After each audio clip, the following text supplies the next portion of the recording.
Jewish parenting is different because in addition to taking care of our children's physical and emotional needs, we also have an incredible responsibility to parent their spiritual needs. How can parents who we ourselves are on our own journey to connect with Hashem and are by no means experts help our children to connect with Hashem? Rabbi Yakov Danishefsky, a licensed social worker and author of Attached, is a truly spiritual and thoughtful person, explains how attachment theory plays a big role in answering this question and how a child's earliest bonds shape their ability to relate to Hashem and much more. Also, make sure to check out his awesome podcast, the Attached Living Podcast, and tune in to uncover the keys to raising children with a deep, lasting love for Hashem and faith. Enjoy the episode. Raising children in general is not easy. Throw in the desire to have passionate and committed Jews, now that's next level hard.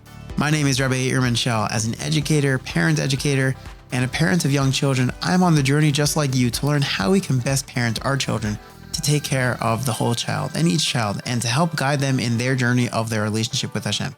With weekly episodes answering your biggest parenting questions, you will gain the best practices you need to raise your children the way you want, to raise the Jews next door.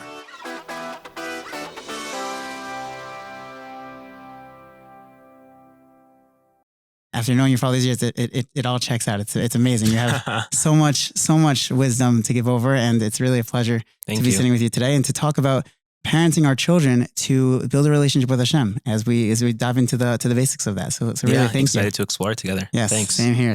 So let's go right in. What is a parent's role when it comes to helping a child to build a relationship with Hashem? Yeah. So first of all, I guess I would start by saying I don't know. We could probably stop there. But maybe what I think comes to mind is there's so many things, so it's kind of hard to say because a parent's role is maybe the most important role, right? And there's so many different aspects to what a parent's role is. But I think maybe one angle to look at it from, and then we can see if it opens up into other aspects as well. But one angle, I think I would start by mentioning a really cool medrash that somebody shared with me.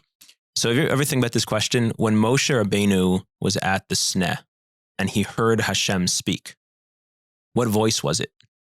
Like was it Morgan Freeman's voice? Right? Like what voice did he hear? Right? Okay, interesting question. Fascinating question. Very interesting. So here's what the medrash says, which I think is so incredible. There's a medrash that says that he heard Amram's voice. Wow. He heard his father's. Hashem's voice was in his father's voice. That is fascinating. Right, like that's amazing. It kind of reminds me of like the Yosef seeing the image of Yaakov. The Mustiyoko Shalaviv, right? That's yeah, very exactly. Interesting. Right. So I think one way to think about that, like of course we can interpret that and that can go in a number of directions, but one way to think about that is to realize the profound impact that a person's parents have on the way that they're going to experience and relate to Hashem. Right. So actually, you mentioned the book that I wrote. So the third section of the book, what I actually look at. Come on, you got to push the product. It's amazing. Not trying to, but I guess a little bit. Yeah, maybe I am. Okay, I am. Fine. Yeah, get my book. So in the third part of the book, what I talk about is, so there's something called attachment theory. Mm-hmm. So attachment theory in psychology goes back to somebody named John Bowlby and a number of different people who formed a research team with him. And what he talks about is that there's a lot of aspects to it, but I want to just quickly summarize it and focus on one aspect. So what he talks about is that a person's most basic needs, essential needs, are really, of course, the general basic needs we would all think of, right? A person needs food and they need clothing and shelter and physical safety and warmth and all these kind of basic needs. But what he says is that actually as important and in some ways even more fundamental than those things is that what a person needs is relationship.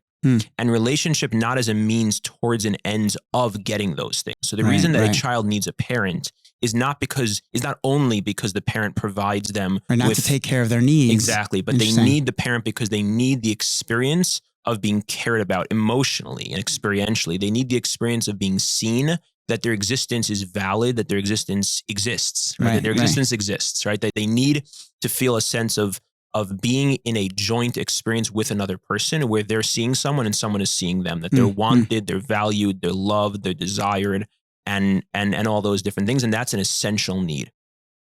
What he then went on to say is that need that we all have as a most basic and fundamental need, if it's not met in a in a healthy way and it's not filled in the ways that it needs to be filled for every individual, then what's going to happen is a person's going to develop an insecure attachment. And so attachment, when we use that word, really just means relationship. It's just the word they used to sound a little bit more scientific, right? I think that they actually said, they were open about this, some of the researchers, that they actually wanted to call it love theory, not attachment theory. Really? But they thought, they were very smart to do this, because they thought if they called it love theory, they would just be literally laughed out of the scientific world, which when they came out, they were laughed out of the world, anyway, even with the name attachment theory. So it's smart not to call it love theory, but attachment's just the word they use in psychology for relationships. So the idea is that early on, in the very earliest stages of our lives, we develop a relationship style, an attachment style.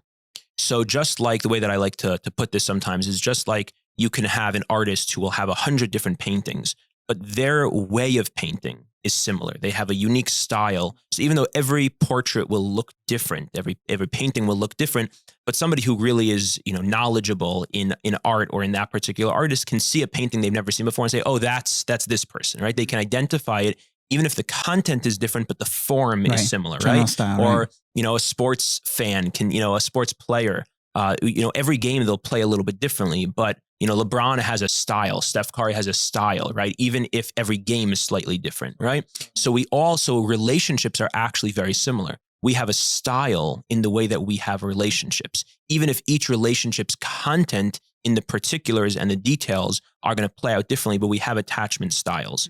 So what they talk about is that if a person experiences what I was talking about before of having those essential needs met, where a person has the experience of their existence being validated, being wanted, being desired, and they receive all that emotional nourishment of acceptance and love, etc.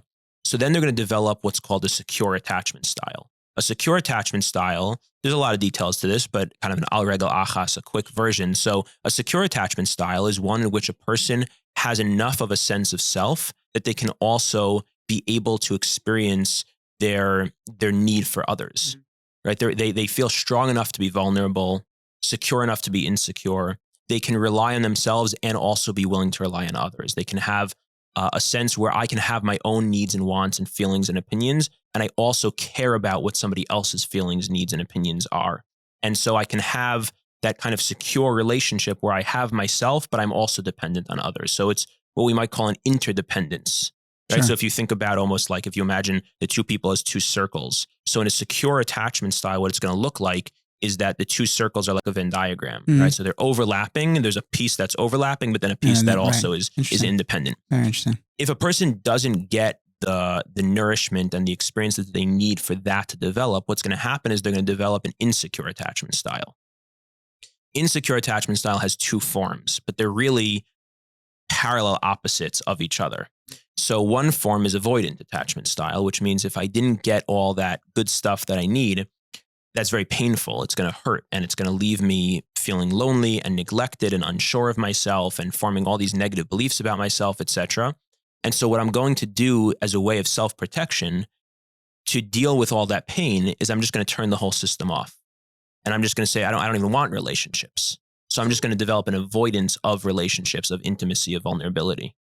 So I guess, bringing it to Hashem, how can someone feel that like level of, I guess, feeling that just that level of attachment to something that they can't hear, see, and I guess that's I guess a general thing for all people. And then I guess how can parents break that down for children, which I guess is a different level. I really like that question. So can we go to that right after this? Sure. Yeah. Is that okay? Sure. Yeah. That's a great question. So one version is this avoidant attachment style. So again, going back to like the two circles, it'd be like two circles that aren't even touching, right? They're separate from each other. Okay. Of course, I'm painting this thing in extremes, but all of this exists on a spectrum. So people can have it to larger degrees or lesser degrees.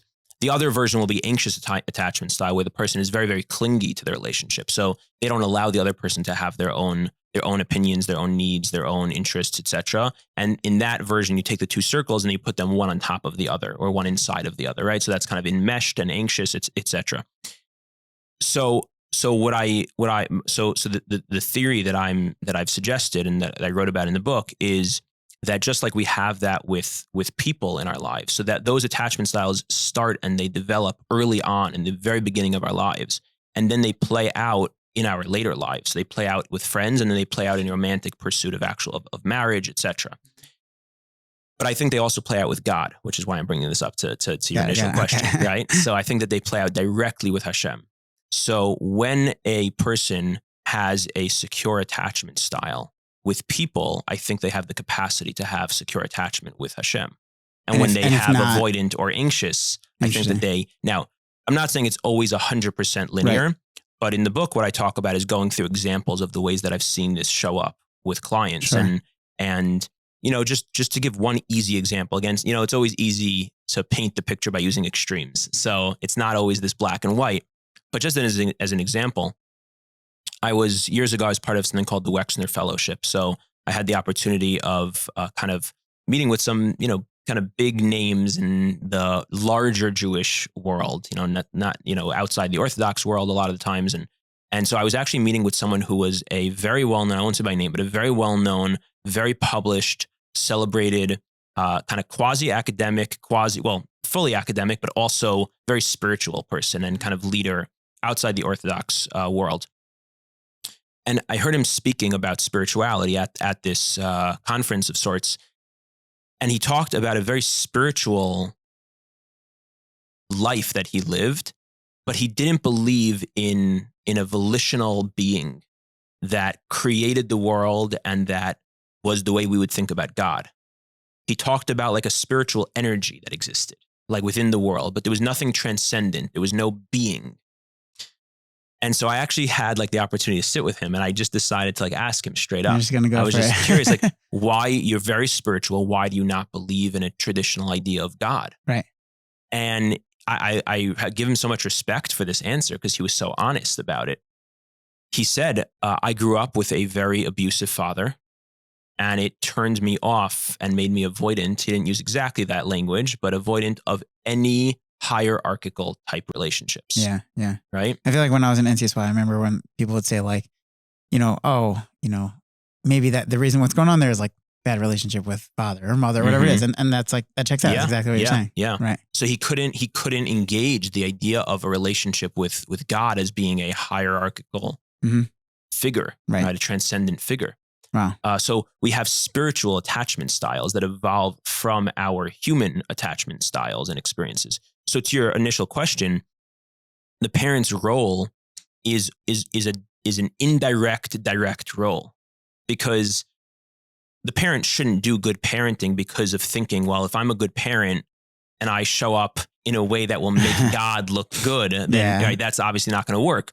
But if a parent naturally does all the things that really provide the child with the healthiest attachment experience, that will be able to evolve into a healthy attachment with Hashem. Right. Totally. And I always think about, there's they say this in the name of a lot of different people, either the Gra, I've heard it in the name of, or I've heard it in the name of Tzadok also, that the first time you find the word in the Torah kind of captures the essence of it, right? Sure. So I've always thought that's really interesting parallel to this idea in attachment theory. Because the idea being that the very first place you find something is the essence of the way that it will then kind of manifest itself in all its later forms in the Torah, right? And it's the same thing in relationships. Right. The initial relationship is the origin. It's the seed level.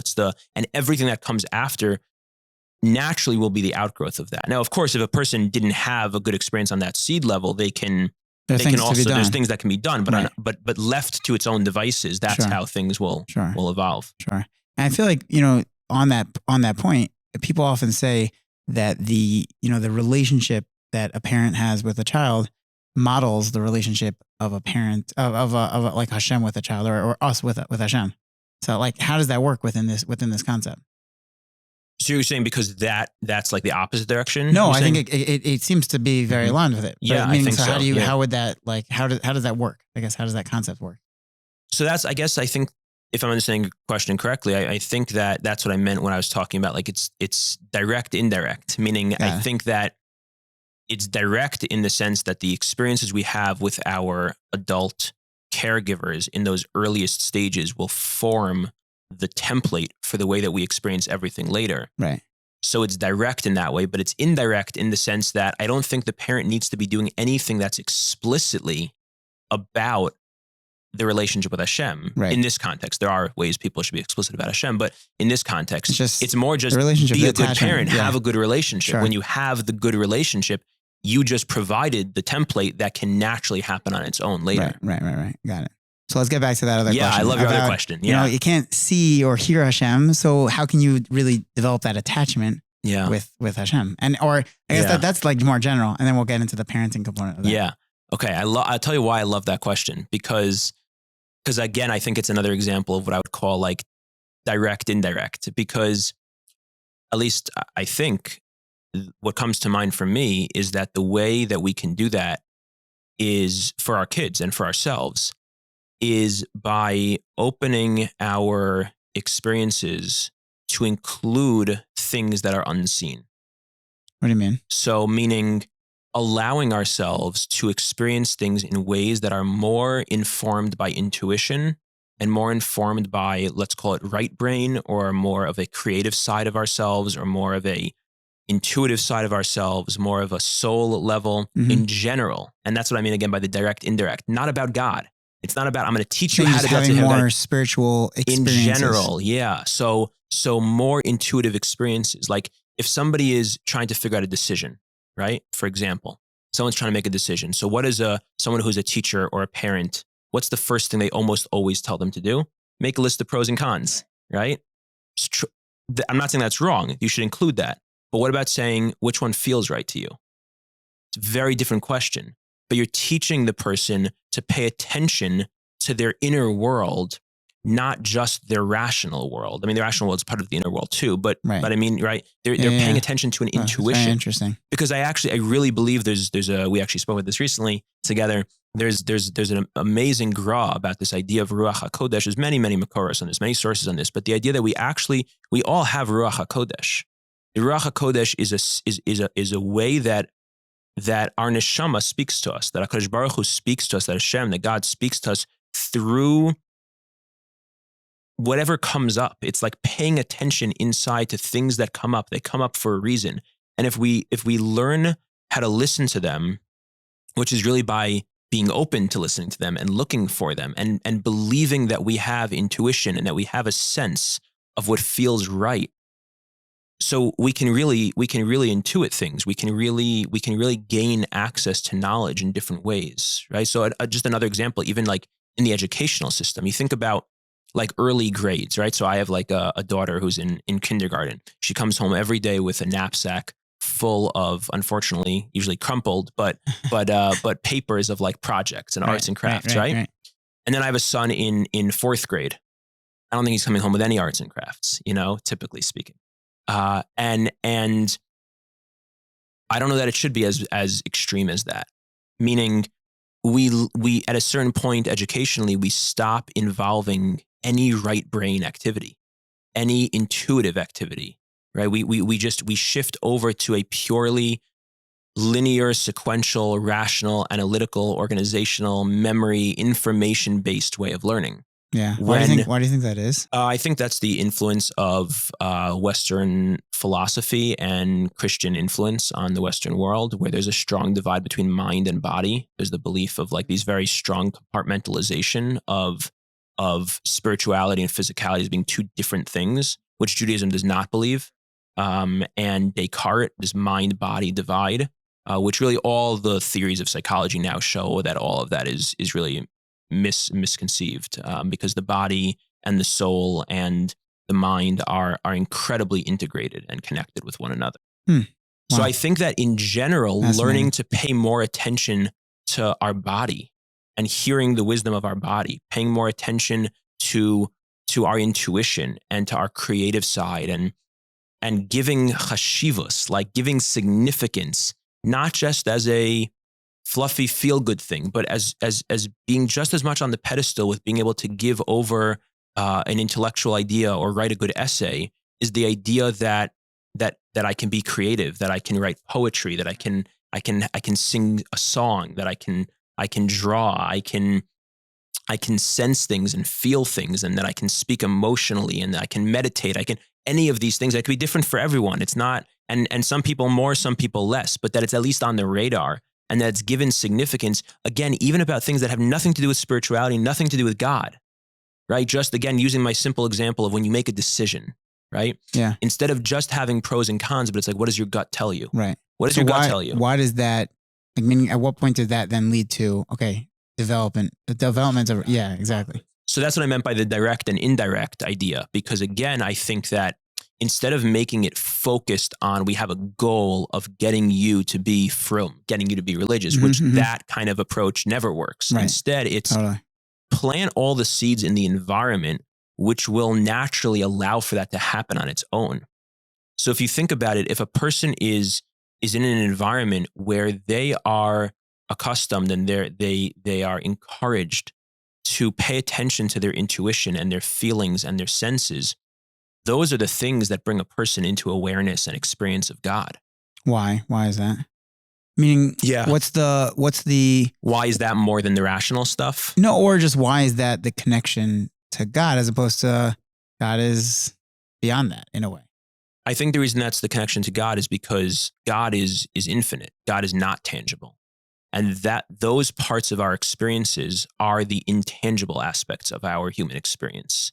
You know, writing an essay with X amount of rules of grammar, and you have to have this sentence in the beginning and this sentence in, and there's a lot of good to that. There's a lot of beauty to that.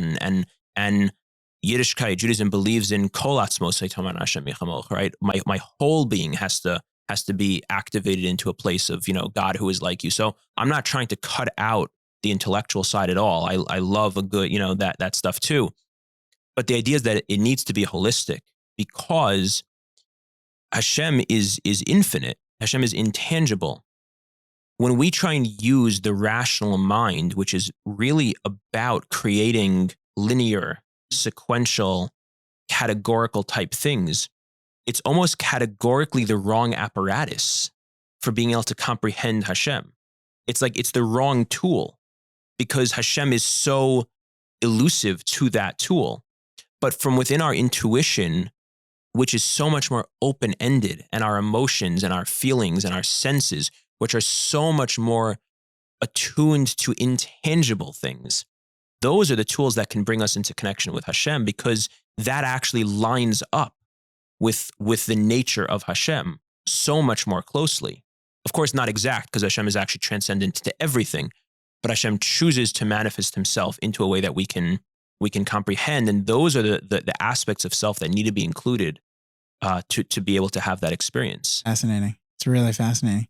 So you start with that like kind of sets like, you know, plants the seeds in a way. Yeah. Are there, once you have that planted, like, you know, you have the children are paying attention to much more than just the rational, but, you know, the other components as well, like we're speaking about. Are there then steps that a parent should be doing beyond that? Or is it, you know, that's it and let it plant it and let's see how it grows? Yeah, it's a good question. I definitely don't know. Like I really, really don't know the answer to that. My feeling is that if we do a good job with doing what I was just talking about, which is easier said than done, but if we do a good job with that, I think the other things that we're already doing in Jewish education and in parenting and in shuls and schools and all that will just click into place so much more. Interesting. I think. But I guess the other thing I would say is that when we then maybe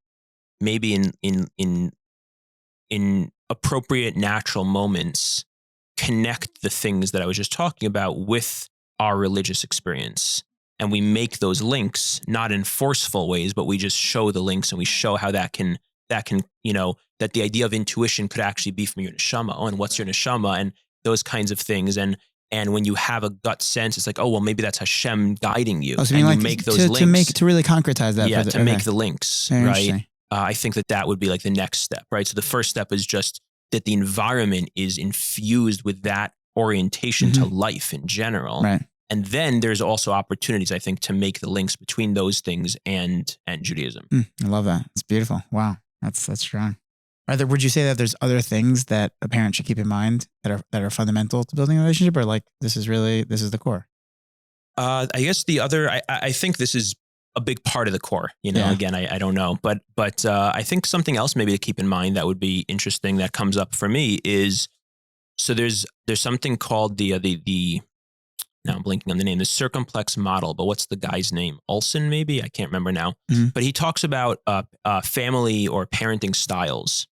And he has, it's like you have an X and Y axis, right? You're talking about authoritarian. Yeah. So he talks about, two different scales that he talks about how they interplay with each other. So one scale has to do with the level of rigidity in the parenting style. Yeah. So you have on one side of the scale, you have rigid.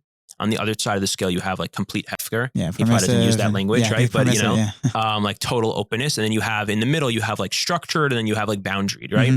That's one scale, right? So that's like over here. Right? And then let's say over here is the level of engagement that the parents have with their children, right?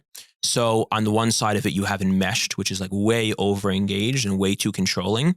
And then on the other side of it, you have disengaged, right? Which is like completely like negligent and not present. And then in the middle, you have engaged, and you have some other term that's, similar to that, but a little bit less than engaged, but still present.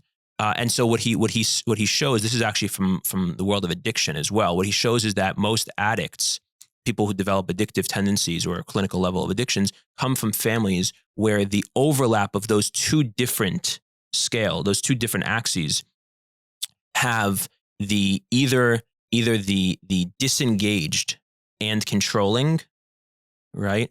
Or that's the one that he actually highlights the most, by the way, right? The disengaged and controlling. That's the one that has the highest likelihood of kids coming out with addiction. And I would say, I don't know if I don't know the research on this, but I have a very strong sense that you would find the same thing, not about addiction, but about kids who really are not interested in religious life later, when they come from homes where it was disengaged and controlling. That combo is a very powerful cocktail. The disengaged and controlling, because in many ways it's actually disengaged and rigid. That's the terminology, right? Disengaged and rigid. So relationally, we're disengaged, meaning we're not close to you. We're not relationally close and connected with you, but we're very rigid about what our expectations and our values and our assessments and evaluations of you are. When you put those two things together, that is like powerful, right? I mean, this whole entire, the Jews Next Door podcast, which is all about Gen Aleph, which is really all based off of this concept of guiding good choices from University of Washington. Their whole entire thing is that. Oh, really? Is this whole entire concept of how bonding, when the parents are bonded, I mean, it was mainly made as a way to help prevent drug addiction and creating a couple of other things, but mostly drugs and other substances. And their whole thing is that, and it's completely based off research, that if you have a really good, relationship and a lot of components, much more, this is oversimplifying it, but if you have a really good relationship, not going to happen. And what is that relationship? It's close and it's not controlling. They really speak directly about that. That's exactly. And on the first series of this podcast, one of the main things of, in the intervention episode, we spoke about how control is what really leads to all, it really breaks down a relationship in a very negative way. So it really makes sense what you're saying. Which is really the first things I was saying before are really kind of coming from that place of why I guess that I'm emphasizing more planting the seeds that on their own naturally lead a person to a more religious life, a spiritual life, a life that's connected to Hashem, as opposed to making the focus on how do I get this, kid to be interested, right? It's more on the foundation level. The things that we're infusing into the relationship are the things that on their own organically become frumkeit. Yeah. I'm curious, would you say other examples besides for just like saying like, well, what feels right to you? What are other ways that like plays out? I think asking questions is a big one. What do you mean? Right. So like, if it's okay, like I would quote, Heschel, Heschel writes that religion is the answer to ultimate questions. Religion becomes irrelevant when we're not asking questions. Because if it's an answer to questions, but if you don't have any questions, then there's no, Wow. So I think having questions is important and encouraging questions, right?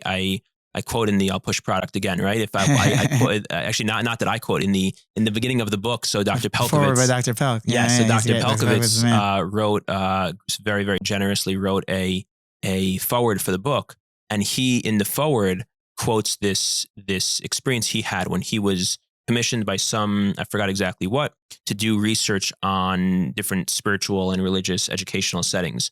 So he said he was researching within the Catholic educational system, and he was told about again and again and again a particular person who was just the most influential, like successful, mashpia, so to speak, of within the world, right? Yeah. Within that world, lahavdil, within that world. And they went to meet him and they asked him, like, what's your trick? What's your secret? What do you do?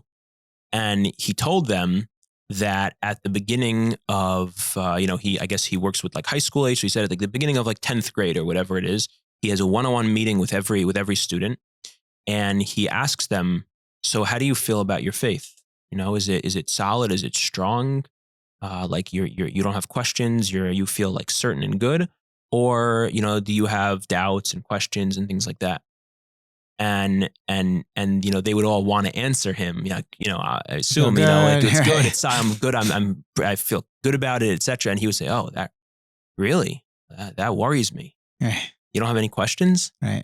You don't have any questions? There's nothing you're not sure about? That we should talk about that.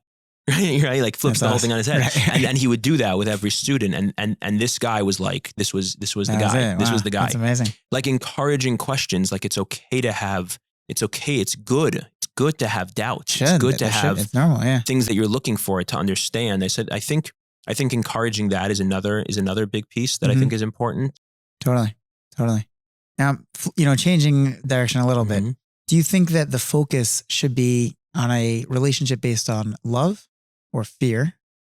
I guess there could be a hybrid, but I'm curious, I guess what love or fear is the what's the right meaning in the beginning process of building that of helping a child to build a relationship with Hashem. What's the ultimate right focus?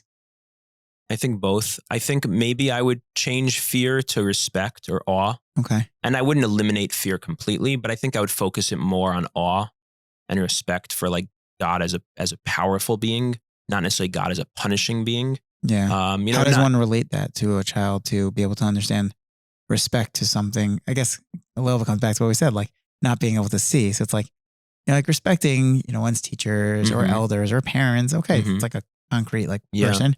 But here it's like respecting a being. Right. That I don't even. So I guess I would come back to like it emerges from the way a person experiences their parents. So if a person does parenting well, that their child has a sense, obviously it's never perfect, but if a child has a sense of listening to their parent because they're their parent, which really is just a natural form of awe or respect, right? And not falling into the trap of a lot of the more contemporary movements of parenting that think that we should explain everything to our kids and we should let them, question everything we do and all that stuff, which is really not healthy for our kids. But instead, our kids actually should have, in some ways, a very old school sense of like, well, mommy said so.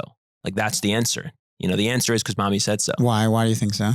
Because kids need that. Meaning they really just need to have that. Like a certain basic respect. They need that. Absolutely. Yeah. It's so safe for them. It's so safe. It's so unsafe when kids feel like everything comes down to the way I understand it, and that my parent will start to get like fickle or floppy when I start asking why, and I start pushing those buttons, and then they know they can do that and they can push, and it's going to change things. Like it's not a safe feeling for kids, even if obviously in the moment they want to do that, but they don't feel solid and secure when their parents feel the need to answer every question. Right. It's like I was mentioning to you the other time we spoke about how like a child feels most safe when they have those boundaries. Yes, just in general. Exactly. Like the mashal I mentioned from the other podcast, like if you're in the field, if you don't have some sort of like barrier that's preventing you from falling off a cliff, you're just not going to feel safe running around that field. Right. Absolutely. And I think if you have that with a parent, you can have that kind of, again, naturally with Hashem. There's a book called The Blessing of the Skinned Knee, it's about parenting, by someone, I think, I forgot her name now, Margolin, maybe something like that. It's a Kedai book. It's an older book. It's very good. So she talks about this point from Nasa V'Nishma, which I think is so interesting.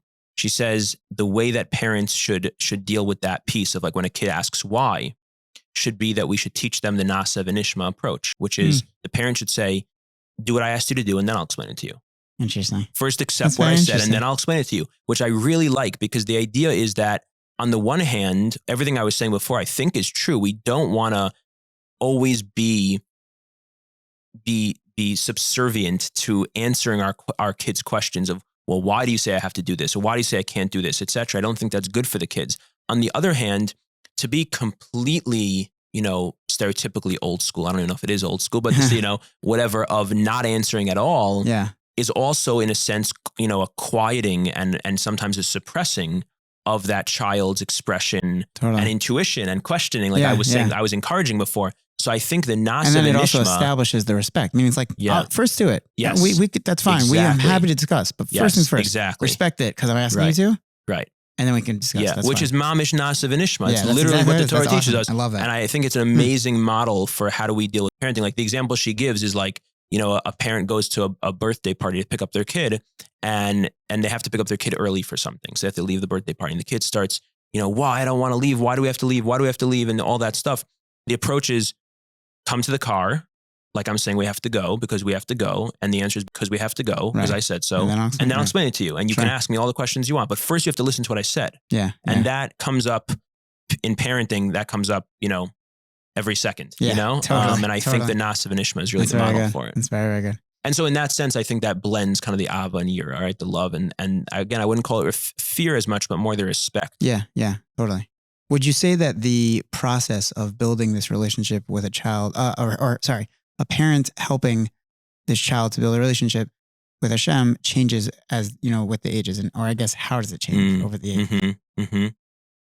Yeah, for sure. I think it can change in so many ways. One way would be, I think, maybe, I don't know, I guess, but what's coming to mind for me is a few things. Number one would be the way that we talk to our kids, like the types of conversations we have. Even the structure or the construct of the conversation. So, with little kids, we can talk more directly to them, sometimes face to face. With much older, like almost like adult children, or like, very late teenage years, like 18, 19, and then like already young adult, we can have kind of face-to-face conversations like you and I are having right now. We're looking at each other, we're talking to each other, right? Normal conversation. With teenagers, you can't do that. Really? Yeah, it's really a mistake to do Why that. not? They won't. They just won't. They'll just face it go. out. They just won't go. Yeah. So what's the model? So I've come across, I think, some pretty interesting stuff on this that I think can be really helpful. This is all, nice to say. I don't have teenagers yet, so it's meaningless, to be honest. Right. But I think supposedly this works. It's easy for me to say, but supposedly it works. The way that I like to think about it is like sometimes you can either play like tennis where you're like hitting the ball back and forth to each other, right? That's what we're doing. Except that I'm being a little bit of a hog. But in theory, that's what we're doing, right? We're having a conversation face to face. We're going back and forth. We're hitting the ball to each other back and forth directly, right? With teenagers, that's not the model for conversation. With teenagers, it's more like skiing. You go skiing with someone, right? You don't face each other. Right. You side by side. You face downhill, side by side, and you ski together, but you're not looking at each other. The secret for having conversations with teenagers is setting up scenarios where that can happen naturally. Right. Like as part of an activity. As part of another activity. So there should be a buffer there. You want to intentionally have a buffer. So like you're shooting around and then you're talking about something, right? Or I'll just give you an example. There was someone once told me this. I think it's just such a beautiful story. They said that what they would do when this woman had a teenage son. There was a therapist I met once. She was telling me about this, that she had a teenage son who she wanted to be able to have conversations with about different things, but she knew that she couldn't like tell the child. The second you ask a teenager to like sit down to have a conversation, nothing you say is going to help. It's already you just messed up. So what she would do is this, so beautiful. She would leave a box of like, I think it was pumpkin muffin mix, in her pantry at all times. And she knew that from time to time, she would be like cleaning up the kitchen late at night, like putting everything away and, closing down to go to sleep. And it would be like 10 o'clock, 11 o'clock, whatever it was. And her teenage son in classic teenage form would like, drag himself into the kitchen like late at night and like that. And he would just show up. So what she would always do is as she heard him coming down the stairs and as he came into the kitchen, she would pull out the pumpkin muffin mix and she would say to him, he would say, "Oh, I was just about to make pumpkin muffins. Would you just hang out and keep me company while I make the pumpkin muffins?" And so then she would just start making pumpkin muffins at like 11 o'clock at night. And he would sit there, and then naturally she would try to just, wait it out and let conversation just evolve. Right. And they would have like really meaningful conversations. And she said that years later, he was like, that she got a call from him one day when he was like 26. And he said he was going out with this girl, and he was telling her about how his whole life he was so close with his mom. And they would always have these late night conversations when she was making pumpkin muffins. I love it. And this girl said to him, "Why was your mother always making pumpkin muffins?" Right. And he said for the first time, it dawned on him like, yeah, why was she always making pumpkin muffins at 11 o'clock at night? It. And he never realized it. And then he said, and he called her to tell her, he's like, "And I just realized for the first time what you were doing." And they were both like, tearing up, and he's like, "I just realized what you were actually doing, and it changed my life." That is so powerful. And that's the model. So that shifts, that depends on the age, but for teenagers, that's the way. What would you say about gender? I know there's this idea that like, I guess girls or women are sometimes more innately spiritual. What would you say in terms of that? Yeah, I'm not sure. I think there's a lot of truth to that. I think, I'm not sure how different it is in terms of how different it should be or needs to be in terms of our approach, in terms of the things we're talking about. I do think that girls' schools in general do a little bit of a better job with this. I think, generally speaking, I think they're more open to a lot of the things that we're talking about naturally, and these are the types of things I think that lead to a lot more ruchnius, if you will, a lot more spirituality, or a lot more natural connection to Hashem. So I think they're doing a little bit of a better job. I'm not sure how different our approach really should be or needs to be. Right. I think that, one interesting point would be going back to the first thing we spoke about in terms of attachment styles. This is by no means 100%, and it's not binary, and it's not true across the board, but by and large, something that could be, I think, interesting to be aware of is by and large in terms of those insecure attachment styles. We talked about avoidant attachment style and anxious attachment style. Right. By and large, men have avoidant attachment style, and women have anxious attachment style. Meaning for those who have insecure attachment, right? People have secure, but on the spectrum, or even people who have secure attachment style, but we all still have the tendencies in some subtle ways. So most of the time, men fall more towards avoidant. They'll usually shut down a little bit more, or stonewall a little more, go into kind of a freeze state. Their cave, going exactly, and the women will more often be a little bit more looking to secure and looking to make sure things are okay, and be a little bit more anxious. And so, as we talked about in the beginning, that plays itself out in spiritual and religious life as well. So that'd be something to be I think to be aware of. Sure. But in a bigger sense, I'm not sure I have something so insightful to say. Totally. On a different note, like there's this whole concept of God talk, right? Which I feel like plays a big role in terms of this concept of building a relationship with Hashem. Or maybe I'm wrong. I don't know. I'm curious. Do you think, does it play a big role? If it does, what on a basic level, what does that look like? What does it mean, God talk? And maybe go a little further. What does it look like with different ages? I mean, we could tackle each of these, but So God talk as in talking about God. Yeah.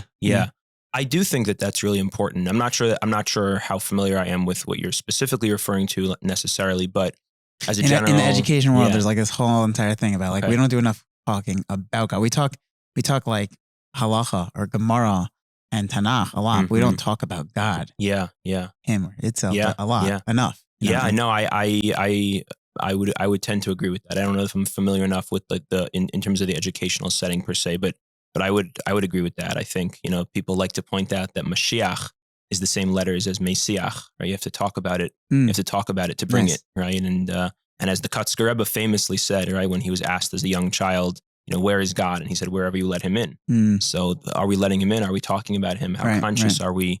How conscious are we about it? I do think there's a lot more room to be talking about so God. What would that look like with a child when, for a parent to talk about God? What does that actively mean? I think I would go back to the same basic principle that I think been holding on to in this whole conversation, which is that it means whatever it naturally means for the parent. So there's this story about the brisker of that I saw brought down, that apparently some family moved from a very religious neighborhood, and for whatever, I guess, economic or housing reasons, they moved into a new area and a new apartment building.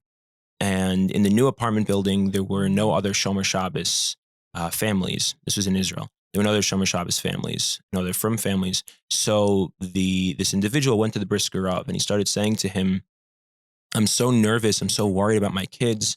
I don't know what's gonna be in terms of the impact or the influence that their environment's going to have on them. Of we're not going to be living with people who aren't keeping Shabbos anymore, and our whole apartment building is not. And as he's going on and on about his concerns, the brisker Rav is getting more and more visibly agitated and visibly upset. And finally, the brisker Rav just goes, oh, what about you? Why do you keep talking about your kids? Why aren't you concerned about yourself? Wow.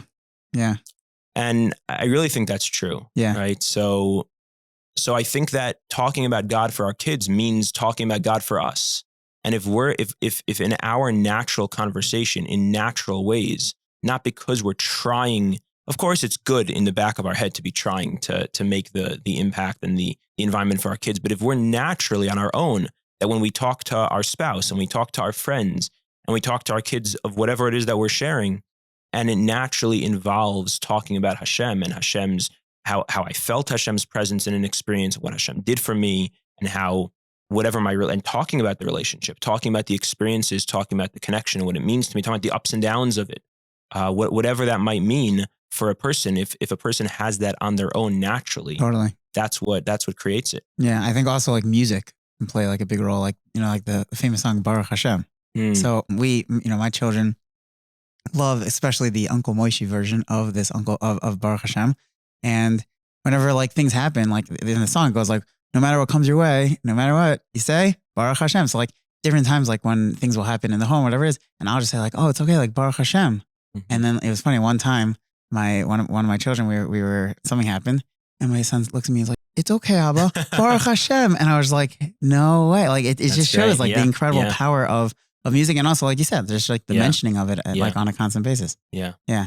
What would you say in terms of Shabbos? How crucial is the Shabbos experience towards the building of the relationship of Hashem, and how can parents create that Shabbos experience? I mean, obviously we're not going to get into the whole, that's like it will be actually on our topics, a whole entire topic in its own right. But, I just briefly. Yeah. So I guess I feel, I hope I'm not being too repetitive or too stuck on one idea. I think I would continue along the same line of thinking. So how important is Shabbos for this topic of, building a relationship with Hashem for our kids? I think for a person for all of us, of course, Shabbos should be a central piece of our Jewish lives. But I still would go back to the same idea, which is for a person who Shabbos is their thing, like that's their connection to Hashem.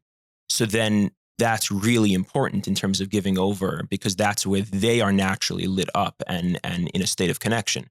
For someone else who, of course, Shabbos is still important, but something else might be even more important. So then for that person, then the other thing is what's more important, because I think really the biggest impact we have is when we are naturally connected. I think in terms of Shabbos per se, I think Shabbos is a uniquely opportune time for a whole variety of reasons, I think most of which are pretty obvious in terms of the availability of time and presence and other things being away and other distractions being away and people being home and people being together. And if we go back to the same ideas we've been speaking about, if spirituality naturally comes and a relationship with Hashem naturally comes when we are more present with one another, when we have relationships. So Shabbos in so many ways is the time of those relationships. Mm-hmm. And what I would say is that I think that's the important thing to keep a focus on, right? Rabbi Yakov Solomon in his book on parenting has an amazing piece that I love, and I wish schools would go with this more. He was very anti-homework in general, but especially on Shabbos. He was very anti the sheets, the Parsha sheets, the questions, the contests, the charts to fill out, the Divrei Torah the kids should say over. And he writes in the most beautiful way about what Shabbos should look like in a home, which is it's about enjoying time together.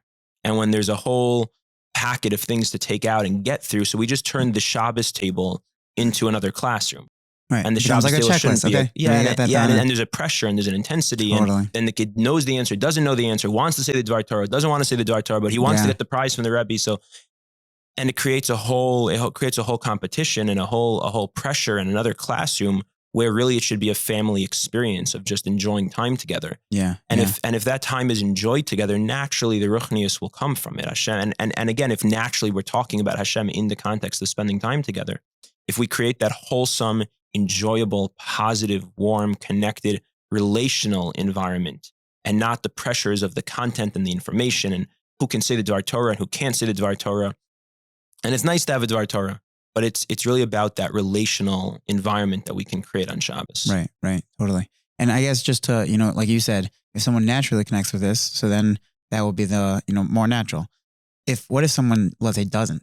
Is there a way that they can still make Shabbos that, meaning besides for everything we were just saying, like, making it that special family time, is there things that a parent can do when it's like a struggle for themselves? Mm-hmm. Like, and I guess that goes to anything, and You're right. Because tefillah also, tefillah is a struggle for many adults, and therefore, how can they, both tefillah, Shabbos, all these different things, how do we, when it's not their natural thing, way of connecting with Hashem, how do we? Yeah, it's a good point. Two things come to mind for me. The first is that I would say that keeping along the same lines, it has to be that first and foremost, we're working on these things for ourselves.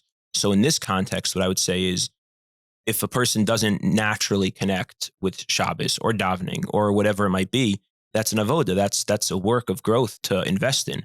We're not supposed to only do the things that we naturally connect with. And Shabbos is an avoda like anything else. So for some people, Shabbos is a natural place of connection. But when I was saying before that, for the person who gets more of a connection on Shabbos, I didn't necessarily mean only naturally. It could be that that's a process, and usually it's actually a process of their growth but the point being that it's the growth in their own avodas Hashem, in their own personal development of their relationship with Hashem. And so then naturally it will also be an environment that will spill over. The cup is filled and now it's spilling over to others. But there's work a person can do to enhance their Shabbos. There's thank God there's so much amazing stuff out there. I mean, I would start by suggesting that people listen to my Reuven Leichter's Vod on Shabbos. Yeah. But the idea being, but that's just a personal something I like. But the idea being that it's your avoda, it's your development, and when you develop in that way, so it naturally becomes significant to your kids too, as opposed to when we're trying to do it for our kids can pick up on that and they see through it, and then it feels like a pressure and it feels fake, right, etc. The second thing I would just mention quickly, though, which is maybe the counterbalance to everything I've been emphasizing, is that there can be discrepancies between parent and child templates or modes of inspiration or ways that they feel connected. And that's very important to allow for, right? So it could be that one parent doesn't necessarily connect by going to a Friday night tish or oneg with singing, and that's just not where they feel connected, but their kid really likes it. And I think that's important. And vice versa. It could be the parent who loves the tish and the kid is just not interested in that. And that's also okay. The kid might want something else. Common. Right. That's probably pretty common. Right. That's probably pretty common. But I guess what I mean is not only for the kid who's not interested in anything, maybe the kid is interested in other things, but he doesn't like that. Right. So, and I think those pieces are important to keep in mind. So on the one hand, what I'm saying is that it's really about developing your own personal growth and relationship, and then allowing that to spill over, but not allowing it to spill over in a way of that my kid's form of connection to Hashem needs to be exactly that which spilled over from mine onto them. Right. They can develop their own connection in the way that works for them. Would you say that there's anything within this topic that parents, I guess, wouldn't think to ask about that, is like maybe something over your time and all your work with, either clients or different things that parents wouldn't think to ask about, but would be helpful for them to think about in terms of building a relationship with Hashem? One thing that comes to mind, I'll just mention it because we need a lot more time to talk about it, and it's a very sensitive topic, would be for young teens and even preteens, because it can definitely start before teenage years, and this is more for boys, but it could be there for girls too, for sure, but it's really more for boys, is the impact that struggles with sexual development, challenges of not being sure what to do in terms of temptations for pornography and masturbation and those types of struggles, and the impact that can have on a child already at a young age, and their spiritual development. It can be very profoundly impactful on their spiritual development. And it's not something that, understandably, it's not something that most parents are really talking about. And it's not involved necessarily in their relationship, but it's of paramount importance that it is part of their relationship. Like I said, this would need a lot more time. So instead, I'll just mention a quick Maramakom, a quick source some people can look at. There's a new book by Dr. Shlomi Zimmerman, put out by Mosaica Press, that is really, really fantastic, called From Boys to Men. And it's all about talking to kids about this topic. And it's one of, I think it's probably one of the most important things for a parent to be talking about with their kids as they're nearing the preteen age and then throughout teenage years. And again, it depends on every unique situation in terms of what we talk about, how we talk about it, et cetera. But I think it's a very important piece. Right. Well, actually just got that book. I haven't read it yet, but I'm excited to. Yeah. Excited. Yeah. So I just wanted to take one quote here from your amazing book. This is, again, pushing the product attached. It's awesome. So one specific line here that you said that, the rabbi was telling a man that God is not found out there in metaphysical speculation. He's found right here in the heartbeat of personal everyday life. What does that mean? What does that mean he's found in personal everyday life? I feel like that's like a lot of what we've been talking about, but I'd love to like expound on that a little more. Yeah. So there's an idea from the Sefer Yetzirah, which goes way back, one of the earliest mystical texts that we have, and it got developed by Baal Shem Tov and others, that says that it says by Har Sinai, V'Har Sinai Ashan Kulo, that the entire mountain was filled with smoke, with Ashan, as Hashem came down into the mountain. And that Ashan is actually an acronym, as a Rashi Tevos, for Olam, Shana, Nefesh. Olam being space, Shana being time, and Nefesh being soul, being people. And the idea being, and this is a short version, but the idea being that Hashem's presence is made accessible and known to us in time, space, and through people. It's not something that's only transcendent out there in speculation or abstraction. It's like, there's a Sefer Bilvavi Mishkan Evna by Rabbi Tamar Schwartz. He has this cute little paragraph where he says, imagine you're talking to some guy and you want to set him up on a shidduch, and you say to him, there's this amazing girl. She's so smart. She's funny. She's pretty. She comes from a good family. She's enjoyable to be with. She's kind, etc. And you go through the whole, and the guy's like, oh, that's amazing. When can I meet her? And the shadchan says back, no, it's just an idea of a person. There's no actual person. And that's obviously sounds ridiculous, but that's actually how most people experience God. It's just the idea of a being. It's not an actual being. And that's understandable because God in some sense is an idea of a being when we only have a transcendent understanding of Hashem, a Hashem that's out there above the world. Even if a person has an amazing level of emunah in hashgacha pratis, that Hashem is controlling the world or orchestrating the world, but it's still Hashem that's out there that's doing it. So my relationship with Hashem is still, there's still a massive gap, right, that exists between us. And the idea of what the Sefer Yetzirah and the Baal Shem Tov were teaching with Olam, Shana, Nefesh is that Hashem, in manifesting into this world at that moment, at Matan Torah, when Hashem is manifesting into this world, he's making himself accessible through experiences within time, within space, and within relationships. And so we find Hashem in here, right? Maybe I'll just end with, there's a story about the Baal Shem Tov that he used to say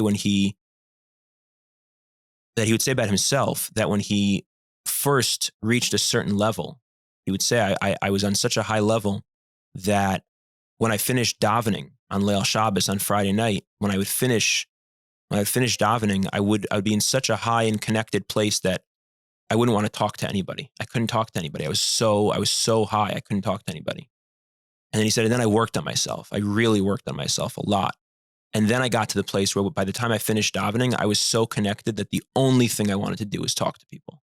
Wow. Which is the idea of Kiddush b'makom suda, right? That Kiddush has to be b'makom suda, has to be in the place of the physical world through relationships, right? Lahavdil elef alfei havdalos. But what they say, there's a cute line, I think it's from within the Buddhist world, that after enlightenment, the laundry.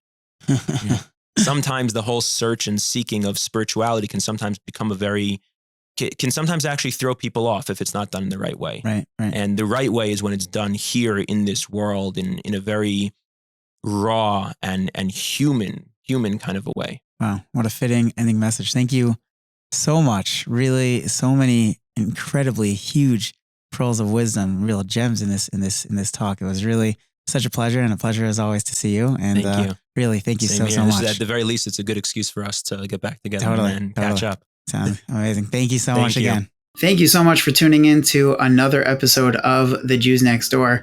I hope you enjoyed as much as I did. I'd love to hear your takeaways. Reach out to us. Reach out to me at yair@genoff.org, hi@genoff.org. You can check us out on the website. You could leave a question there. We'd love to be in touch. Please be in touch. Check us out on Instagram at Parenting the Jews Next Door. Hit me up on Twitter at yairmenshel. And we're on TikTok now too. We have some great content, a lot of really great insights into parenting, tips, parenting pointers, reaction videos, and quotes. We have a lot going on. We have a lot of articles. You want to check it out. Check it out at genoff.org. You won't be sorry you did. And I look forward to hearing from you. And if you haven't yet subscribed to the podcast, make sure you subscribe and share it with your family and friends. Looking forward to another great episode next week.